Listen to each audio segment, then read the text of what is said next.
Foram as viagens do avô pela Amazónia e pela Rússia, no Transiberiano, que despertaram Filipe Morato Gomes para este maravilhoso mundo das viagens.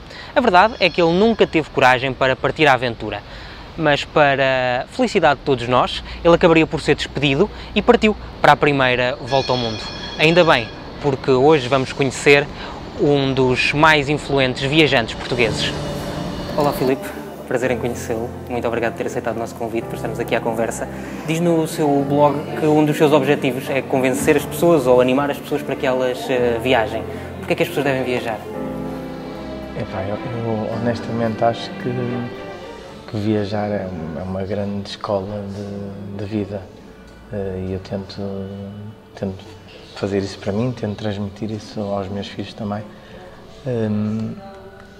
Eu acho que o contacto com culturas diferentes, com povos diferentes, com formas de estar diferentes, com valores diferentes dos nossos, isso é muito enriquecedor e só temos a ganhar em estar em contacto com essas diferenças, não é? E por isso é que eu acho que sair, há aquela expressão clichê da nossa zona de conforto, mas sair dessa zona só nos enriquece como pessoas e ajuda-nos a crescer.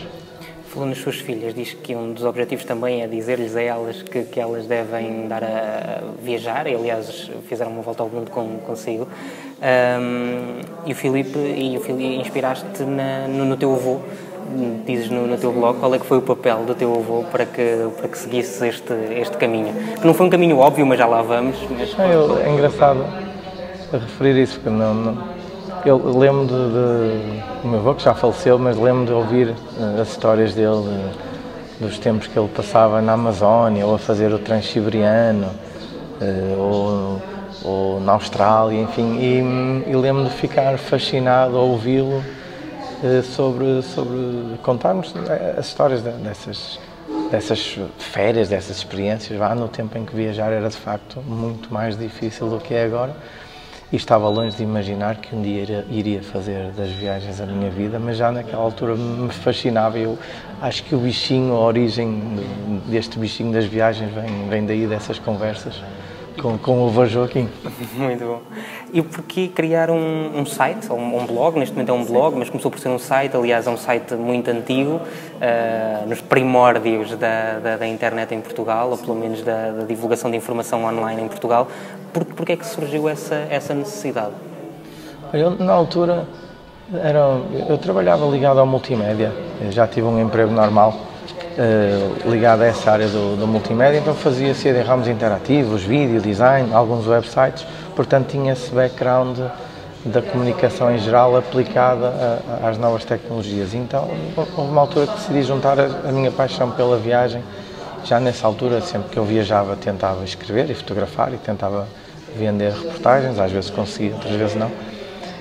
Mas aproveitei para criar um site. Basicamente era o meu repositório das minhas reportagens, das minhas experiências. Ainda era algo muito estático e evoluiu para um blog quando eu decidi dar uma volta ao mundo em 2004, 2005, e aí comecei já nessa altura a publicar as crónicas da viagem nesse formato de blog, ou seja, que me permitia receber o feedback das pessoas. Era uma crónica semanal só, mas permitia-me receber esse feedback, e para quem está longe, pela primeira vez principalmente, sabia muito bem receber diariamente aquela injeção de energia. Mas não era fácil, contas muitas vezes que era difícil e que até eras um bocadinho uma raridade viajares por esse mundo fora com um computador, não é? E que era difícil aceder à internet? Era estranho porque, quer dizer, as pessoas mais novas que tiverem a ver e ouvir esta nossa conversa vão achar estranho, porque agora nós vamos a um hostel, ou vamos a um café, ou vamos a um restaurante e há Wi-Fi em todo lado, a internet é de muito fácil acesso. E toda a gente anda com tablets ou pequenos portáteis, mas na altura eu andava com um computador portátil. E num hostel as pessoas estavam a socializar, como que é a gênese dos hostels, e eu muitas vezes estava ali a escrever no meu computador, e nesse sentido é que era um bicho raro, e eu acho que isso foi uma das coisas que se perdeu com as novas formas, agora com a viagem mais recentemente, está muito mais democratizada e isso é bom, mas as novas tecnologias têm esse lado perverso de que nos afastam um bocadinho, aproximam-nos à distância, mas depois o contacto pessoal, tipo, tu agora vais a um hostel e vês muitas pessoas na sala comum, cada um com o seu telefone, em vez de estar a interagir.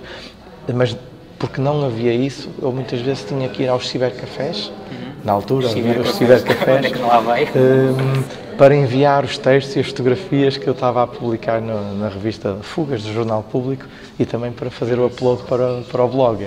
Essa relação com a Fugas também é uma relação muito importante para ti, né? No teu crescimento enquanto viajante profissional, digamos assim. O que é que significou esse trabalho com a Fugas e até com outras revistas depois também? Quando eu aprendi tudo, e houve uma pessoa muito importante nesta minha vida profissional, que foi o Pedro Garcias, que era o editor da Fugas na altura. Foi uma pessoa com quem eu aprendi a maior parte das coisas que sei sobre o jornalismo de viagens. E muitas vezes no início desse nosso trabalho conjunto não era fácil, tipo, imagina, tu estás no meio do deserto de Gobi, na Mongólia, e o Pedro dizer, olha Filipe, não gosto nada disto, tu tens que mudar, tens até amanhã hora de almoço para mandar um novo texto, era muito coisas rígido. desse género. O Pedro Garcias é um transmontano, tem o coração na boca e diz o que pensa da forma mais bruta que tu possas imaginar, mas super honesta, percebes? E na altura, a maior parte das coisas que ele me dizia custavam-me ouvir, mas à distância reconheço em quase tudo, deixando passar algum tempo, reconheço que ele tinha razão em quase tudo e aprendi muito, muito com ele.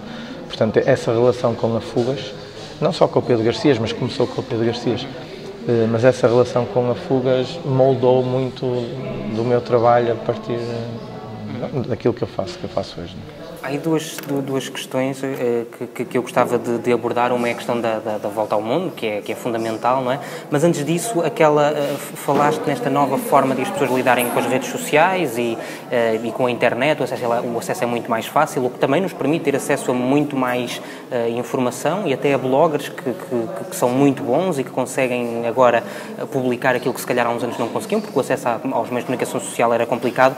Mas eu sinto muitas vezes também críticas um bocadinho a esta nova forma de viajar, que é quase como ir aos sítios só para pôr o alfinete no mapa, ou então para pôr a fotografia no Instagram ou no Facebook. Isto de facto é viajar, ou o que é isto exatamente? Eu acho que cada pessoa deve viajar da forma que entender e que se sinta bem. Aquilo que eu tento transmitir, porque eu acho que a forma das pessoas que viajam retirarem mais dessa viagem, é para que as pessoas procurem não só ver os sítios, mas de alguma forma viver os sítios. Isso só se faz passando mais tempo num destino, passando mais dias num destino. E eu pessoalmente gosto de lugares onde ao fim de algum tempo tu conheces a timaria do café, o seu Manel da padaria, ou que as pessoas se calhar tu passas na rua e até já te conhecem pelo nome. Enfim, isso é evidente que nem sempre é possível fazer isso, mas todas as formas são válidas de viajar. Por exemplo, para algumas pessoas, aproveitar ao máximo, que é uma expressão que todos nós usamos muito em viagem, eu quero aproveitar ao máximo. Para algumas pessoas, aproveitar ao máximo é ver o maior número de lugares possível.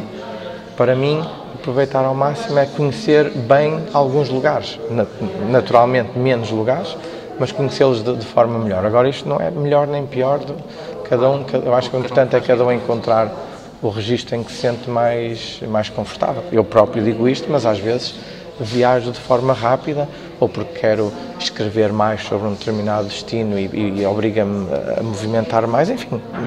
As circunstâncias é que ditam a forma de viajar, mas volto a insistir, o importante é cada um sentir-se confortável na forma como viaja e seja de que forma for, acho que é melhor viajar do que estar em casa no sofá. E o importante é viajar, exatamente, o importante é viajar. Depois falamos da primeira volta ao mundo que fizeste, e eu agora ia lançar aqui uma pequena provocação, porque tu disseste eu decidi fazer, mas a verdade é que tu já tinhas decidido, querias muito fazer isto, mas nunca tiveste coragem para fazer. Alguém te empurrou para essa volta ao mundo, Fui despedido, foi das melhores coisas que me aconteceu na vida. Isso é interessantíssimo, não é? Porque é uma coisa que te aconteceu, não é? Que estavas a adiar imenso tempo fazer uma volta ao mundo, querias muito, e depois há um momento em que és despedido, que para qualquer pessoa isso é terrível, para ti também terá sido, mas depois percebeste que era a tua grande oportunidade. Foi terrível durante um dia, talvez, em que eu tive, pá, porque eu, e na verdade trabalhava numa empresa nessa área do multimédia, na altura em que a chamada bolha do multimédia rebentou e, portanto, éramos 100 pessoas nessa empresa e de repente ficaram 20 ou 25. E quando vieram falar comigo, a dizer, Filipe, temos pena, eu tive um momento de ficar frustrado, e agora, não é? Mas rapidamente percebi que era a oportunidade de eu concretizar esse sonho há muito tempo adiado, e na verdade é hoje o que eu digo a toda a gente, pá, vocês, o desafio é conseguirem fazer isso por vossa iniciativa e não serem obrigados, como eu, a fazer quase, a precisar de um empurrão, não é? Porque eu fui atrás dos meus sonhos porque alguém me ajudou no caso foi ser despedido, mas o grande desafio é tu conseguires tomar essas decisões por ti próprio, não é? E no caso eu digo isto a toda a gente, ser despedido foi das melhores coisas que me aconteceu, porque, lá está, porque foi o clique que eu necessitava para ir atrás dos meus sonhos, que no caso era viajar. E agora, mais uma vez, é muito comum, mas na altura, estamos a falar de 2003, 2004, ir viajar assim por longos períodos de tempo não era de todo comum. Havia o Gonçalo Cadilho, que estava a fazer essas crónicas no Expresso, e pouco mais. Não era normal um filho chegar a um pai, mesmo já trabalhando, como era o caso, e dizer... Pronto, o emprego ainda era para a vida toda, não é? Sim, já não era mais... Já não sou dessa geração, mas não era uma coisa normal. Já era casado nessa altura, quando decidi ir viajar, e por isso foi uma decisão, foi ponderada, evidentemente, mas com os riscos normais. Eu lembro-me, no meu primeiro voo, tive uma escala em Amsterdão, tive umas 5 horas em Amsterdão e desatei a chorar, tipo, foi quando eu caí na realidade, tipo, eu vou mesmo ter nisto, entende? Tipo, que loucura é esta, não é? Ainda houve a possibilidade de voltar para trás? Não houve, nunca houve. A grande liberdade de viajar, dessa forma descomprometida, é mesmo essa. Na altura em que eu decidi voltar para casa, eu apanhei um voo e vim para casa. Foi mais de um ano? Tive 14 meses. E essa liberdade de poder decidir o que fazer no dia seguinte, onde acordar no dia seguinte, isso não tem preço, percebes? Claro. Mas é preciso pôr as coisas em perspectiva. O mesmo para a minha mãe, que foi a pessoa mais cética nesta minha loucura, mesmo para ela, para a família, eu sempre tentei pôr as coisas em perspectiva, no sentido de dizer, pá, eu não estou a milhares de quilómetros de distância, eu estou a, sei lá, 15 horas, 20 horas de avião, se for preciso, não é? Os quilómetros não são exatamente uma boa medida de distância, na medida em que agora é muito mais rápido, não é? Agora viajar é muito fácil, já nessa altura, comparado com o tempo do meu avô Joaquim, já nessa altura era muito fácil viajar, muito fácil, quer dizer, a América do Sul está a 8 horas de distância, a Austrália está a 20 com escalas, enfim, não é o fim do mundo, ou seja, se for preciso, tu rapidamente estás em casa. E depois essa primeira volta ao mundo deu origem às tais crónicas, foi essa que deu origem às crónicas na Fugas, e um livro também. Como é que também surgiu esse livro? O livro foi um desafio engraçado. Eu não queria fazer um livro. Para mim, o projeto estava esgotado nas crónicas, já tinha sido publicado, mas foi um editor de Santisto, amigo de um amigo, que me convenceu a dizer, não, vamos pegar nessas crónicas, vamos editá-las em formato livre e tal, e de facto foi a melhor coisa que eu fiz. Agradeço ao Manel Andrade ter-me feito esse desafio, porque um livro é uma coisa que fica, de facto, e eu agora posso olhar com orgulho para aquela, apesar de serem crónicas que já tinham sido publicadas, tenho 2 ou 3 inéditos que não faziam sentido no jornal e na revista e que eu optei por manter no livro, mas na essência são as crónicas da Fugas, só que pronto, num outro formato, mas é o que fica, porque as revistas... Mas isso faz muito sentido para ti, não é? Essa possibilidade de perpetuar aquilo que escreves, porque num jornal de facto as coisas são efêmeras, duram o tempo que uma edição dura, podemos guardar, não é? Mas um jornal é uma coisa efêmera, isso é muito importante. Sim e não, na teoria sim, mas na prática sou um péssimo a implementar essa teoria, porque eu acho que os livros é o que fica, mas depois nunca mais fiz nenhum livro e tenho 1000 ideias, mas concretizo uma pequena parte, entende? Por isso, se eu levasse isso à letra, já teria editado 4, 5, 6, 10 livros. Mas tens o Alma de Viajante que dura uma data de tempo Foi onde eu me foquei. Eu foquei-me duas ou três coisas base. Primeiro, o Alma de Viajante, como projeto digital. Entretanto, depois nasceu um filho, o Hotelândia, um projeto mais ligado à promoção de bons exemplos de hotelaria portuguesa. Depois a Nomad, foi desde a nascença da Nomad, que é uma agência de viagens de aventura. Eu fui desde a nascença líder de viagens da Nomad, fui 20 e tal vezes ao Irão, com pequenos grupos. E depois a terceira vertente foi a partilha destas experiências da escrita, nomeadamente em workshops de escrita de viagens. E tudo somado, o meu mundo tem andado à volta destas coisas, a viagem, da escrita, da fotografia, mas a âncora principal, sim, continua a ser o Alma de Viajante. É ali que tudo parte, não é? No fundo. Sim, é onde eu tenho investido mais energia, mais tempo. Gerir um blog é uma tarefa muito complexa, tu tens que ser 20 pessoas diferentes numa só. Que é preciso ser polivalente, não é? É preciso ter a competência da fotografia, do vídeo, da foto, do texto. E mais, do marketing, do SEO, mil coisas diferentes. Competências informáticas, não é? Sim, eu costumo dizer que a vasta equipa que gera o Alma de Viajante sou eu, não é? E de facto parece um homem com vários braços e... Não, mas é engraçado que no Alma de Viajante conjuga esta minha vida atual, a paixão pelas viagens, pela escrita, pela fotografia, mas o background informático da minha formação universitária, do primeiro emprego, os primeiros empregos que eu tive. Ou seja, o emprego também fez falta para isso, ou seja, a formação que à partida não terá nada a ver com isto. Visto à distância, sim, tudo se encaixa. Tudo se encaixa e tudo faz sentido para que possa depois surgir um percurso deste género. Portanto, a Alma de Viajante sou eu, é tudo o que eu sei está ali. Exatamente, e é ótimo porque de facto é muito útil e o conteúdo destaca-se mesmo e até porque tem imensos seguidores depois. Há pouco estávamos a falar das redes sociais, antes de começarmos a gravar, que não são o foco principal do teu trabalho, mas de facto nas redes sociais é possível perceber que há imensa gente que diretamente segue o Alma de Viajante com alguma regularidade. Mas sim, é verdade, mas eu acho que esse sentido de comunidade revela-se não tanto nos Facebooks desta vida, mas mais naquele contacto direto, nos e-mails que as pessoas me enviam, nas mensagens que me enviam, nos comentários que deixam no blog, na confiança que têm para me perguntar coisas, tipo, Filipe, aconselha-me a isto e aquilo. E isso tem muito a ver, não tanto com os textos práticos sobre o destino, o que fazer no destino X ou onde ir ao destino Y, mas tem mais a ver com aquele tipo de textos mais inspiracionais que me dá muito prazer fazer. Por exemplo, sei lá, há 2 ou 3 textos emblemáticos no Alma de Viajante. Um é Não tenhas medo de viajar sozinho, que é uma coisa banal, tipo, mas que me saiu assim de dentro, não é? Ou sei lá, ou viajar não é coisa de ricos, esse tipo de textos com que as pessoas se relacionam de alguma maneira, ou que as faz pensar, ou que as faz, enfim, ou seja, há esse tipo de textos que me dão muito prazer fazer e que de alguma maneira me permite estabelecer essa ligação com as pessoas e não tanto aqueles textos mais práticos das dicas. Exatamente. Depois temos, gostava de falar sobre a segunda, quantas voltas ao mundo já fizeste? Duas sim, diretamente, não? Ou seja, aquela coisa de partir mesmo para fazer a volta ao mundo. A segunda foi em família? Sim, na altura tínhamos a Inês, que tinha quase 5 anos, e sim, foi uma forma Isso é uma grande loucura, com uma criança dessa idade. Não, é igual.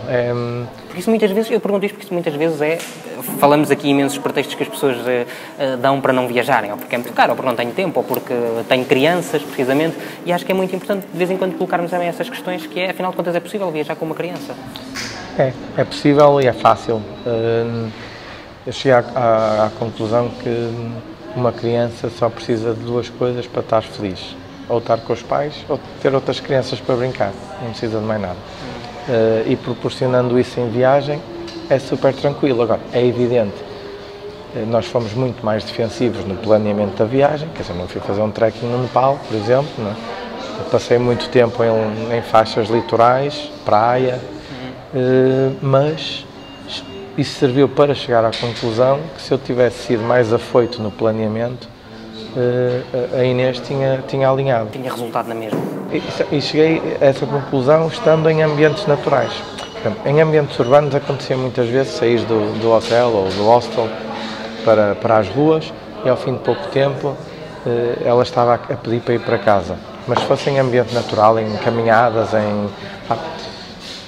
estando motivada, nada os para. Eu lembro na Nova Zelândia, uma vez decidimos fazer um trekking, há um trekking que se chama Abel Tasman Coastal Trek, que são 50 e tal quilómetros, e nós decidimos fazer um pequeno trilho, se não me engano eram 10. E eu lembro de pensar, no pior cenário possível tem que levar às cavalitas, mas vamos tentar, vamos fazer. E não havia hipótese de voltar para trás, porque ias com um barco-táxi que te deixava num ponto e depois, 3 ou 4 horas depois, eras recolhido noutro ponto. Não havia hipótese de voltar para trás. E a verdade é que, apesar desse nosso receio, conseguimos motivá-la. Ela vestiu a pele de exploradora quase, e eu é que vou à frente, ninguém me ultrapassa, olha, cuidado com aquela pedra, cuidado com os cogumelos, olha, não sei o quê. Ou seja, chegou ao fim daqueles 10 km morta, aterrou, adormeceu, caiu, redonda, mas durante aquele tempo nem se lembrou do cansaço, nem se lembrou de nada, estava com aquela vontade de explorar. E nós sentimos isso sempre. O ponto comum foi em ambientes naturais. Ela estava super motivada e alinhava em tudo. Por isso nós cheguei à conclusão que não é preciso ser tão defensivo. Até nisso é mais fácil do que o que nós pensávamos. Mas o grande problema de viajar com crianças para os pais é quase sempre as questões de saúde. Sim, ou se é seguro, ou se em termos de saúde isso fica doente e não sei o quê, dos hospitais e tal. E aí a nossa vacina foi logo nos primeiros 15 dias. A Inês, houve uma altura, logo no início da viagem, começou a ter picos de febre de 40 e tal, assim à noite, e depois baixava, e depois, enfim, passou 3 dias inteiros sem comer absolutamente nada. Fomos ao hospital, fizeram um diagnóstico errado, e foi o pediatra à distância, quando conseguimos contactar por e-mail, conseguimos transmitir os sintomas, ele disse, olha, isso é febre aftosa, estomatite vírica, vulgo febre aftosa, mas o que eu queria enfatizar é o seguinte, e depois acrescentou, mas não se preocupem que isso podia acontecer aqui no Porto. Ou seja, não se culpem, não se sintam culpados, não se sintam pais desnaturados, porque isso podia acontecer aqui. Pronto. E é isso, é descomplicar. Eu acho que nós complicamos muito. Então, quando mete crianças, complicamos ainda mais. Entretanto, ela já cresceu, há aqui algum tipo de... Porque depois também há outra questão que é, será que os miúdos interiorizam uma coisa destas se forem demasiado pequenos? E se isto é importante para eles ou não? Olha, há muitas coisas que ela não se lembra, claro. Mas isso também não é desculpa, não vou viajar com as crianças porque elas não se lembram. As sementes estão lá, as sementes de uma pessoa mais responsável, mais tolerante, mais afoita, enfim, mais desenrascada. Nós temos 2 ou 3 exemplos que nos demonstraram que ela de facto ficou uma pessoa, mudou durante a viagem, mas de tal maneira que o bichinho ficou lá. E esse bichinho da tolerância, por exemplo, de não ter fronteiras, das crianças serem todas iguais, sejam amarelas ou pretas, ou ricas ou pobres, porque uma criança é uma criança. E quantas vezes, eu lembro em Vanuatu, estávamos numa aldeia mesmo simples, numa ilha sem eletricidade, a coisa mais simples que vocês possam imaginar, e ela estava a pintar pedras com os miúdos lá, pedras. Eles tinham as pedras, nós tínhamos as tintas, adaptam-se. E agora a Inês já tem um irmão, está neste momento a fazer 4 anos, quando ele nasceu, a Inês disse assim, pai, mãe, quando o Tiago for mais velhinho, temos que fazer outra viagem, né? Para ser justo, né? Para ser justo. Mas, ou seja, o bichinho está lá, e sempre que eu viajo bastante, sempre que eu vou viajar, lá vais tu outra vez, e não me lembro. Ela quer, então... Quer ir. Depois há aqui mais uma questão que eu também gostava de falar, que é sobre a questão do planeamento, porque há várias tendências nesta coisa das viagens, não é? E há pessoas que gostam de partir sem nada definido, ou pelo menos gostam de dizer que é assim, não sei se, mas algumas pessoas são assim. Tu falas muito neste gosto, que é o gosto de planear, nem que seja para sair do plano, não é? Isto tem muita graça. Qual é que é a importância do planeamento numa viagem? Eu gosto de pesquisar, de tentar definir sítios que eu quero conhecer, tentar procurar destinos, procurar, sei lá, património Unesco, gosto de pesquisar. Mas ao mesmo tempo, muitas vezes as melhores experiências de viagem ocorrem quando tu foges desse plano. E porquê? Porque é a altura em que tu estás a fazer coisas que não eram expectáveis e, portanto, as tuas expectativas não são nenhumas, então és mais facilmente surpreendido. E se tu tiveres um plano e se obrigares a cumprir esse plano, tu vais perder a espontaneidade de poder, sei lá, aceitar um convite de alguém que vai para a direita em vez de ir para a esquerda como tu ias, enfim, de mudar de destino. E por isso é que eu acho, uma das minhas expressões favoritas em viagem é why not? Why not? A não ser que o teu feeling te diga, por algum motivo, não devo algo me diz, eu não sei o que é, mas algo me diz que não devo confiar nesta pessoa ou neste sítio, ou quer que seja, é ir. Porque a maior parte, e isso implica muitas vezes, lá está, fugir ao teu plano original. Mas a grande riqueza das viagens é essa, não é? Estamos mesmo a terminar, mas gostava de tentar fazer aqui aquela parte que é sempre mais difícil, pelo menos para quem responde, não é? Que é tentar olhar para o mundo de certa forma e tentar perceber como é que se fazem as distinções entre os povos, ou como é que conseguimos caracterizá-los. E aqui, evidentemente, que temos sempre ideias erradas sobre determinados povos. E quem leu Alma de Viajante percebe que o mundo, em termos de bom e mau, é muito homogéneo, ou seja, as pessoas são todas muito iguais em todo lado, ou seja, há pessoas boas em todo lado. E portanto, queria só saber se de facto os russos são antipáticos, se os americanos são manientos, se os sul-americanos são preguiçosos, se os franceses são arrogantes. Isto é de facto assim? Como é que olhas para estes preconceitos, no fundo? Esses estereótipos têm alguma razão de ser, como é evidente, não é? Mas na gênese as pessoas são... Todos nós queremos o mesmo, queremos ser felizes, queremos... Enfim, não vejo as coisas tão estanques dessa forma. É evidente, eu próprio tenho assim uns pequenos anticorpos em relação à arrogância francesa, é verdade, por exemplo, mas é uma generalização perigosa. Por exemplo, eu conheço muitos americanos, nós temos a ideia do povo americano sei lá, ou ignorante, ou o que quer que seja. Todos nós temos imagens pré-concebidas, mas as pessoas que tu encontras em viagem, regra geral, são as pessoas de mente aberta. Conheci norte-americanos fantásticos em viagem, ou seja, há de tudo. É da mesma forma, os outros povos vão ter uma imagem pré-concebida sobre os portugueses com os quais nós não nos vamos identificar. Tipo, porquê, não é? Portanto, isso não é de todo. Não é de todo. E Portugal?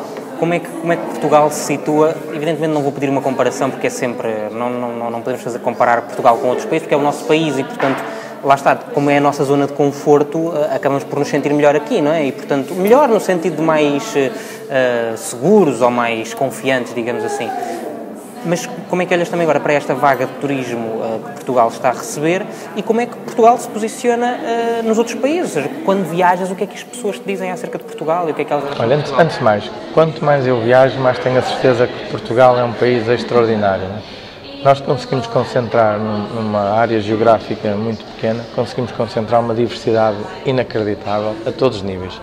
Paisagístico, de cultura, gastronómico, e nós somos um retângulo pequenino aqui na ponta ocidental da Europa, mais umas ilhas, mas temos uma diversidade inacreditável e bónus para quem nos visita a um preço ainda relativamente acessível.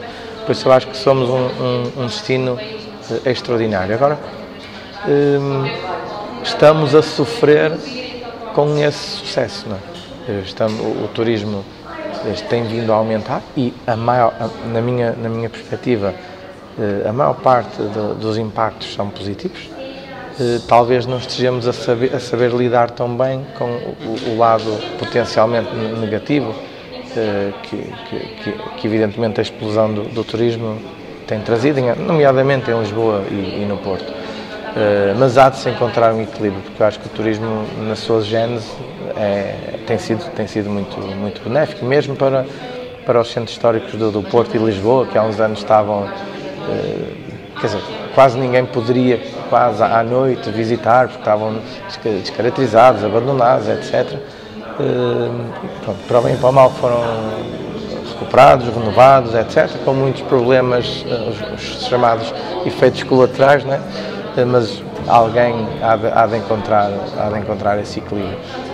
Agora sim, volto ao início, quanto mais viaja, mais tenho a certeza que Portugal é um país extraordinário. Muito obrigado, Filipe. Foi um prazer conhecer-te. Obrigado. Obrigado por teres recebido. Obrigado.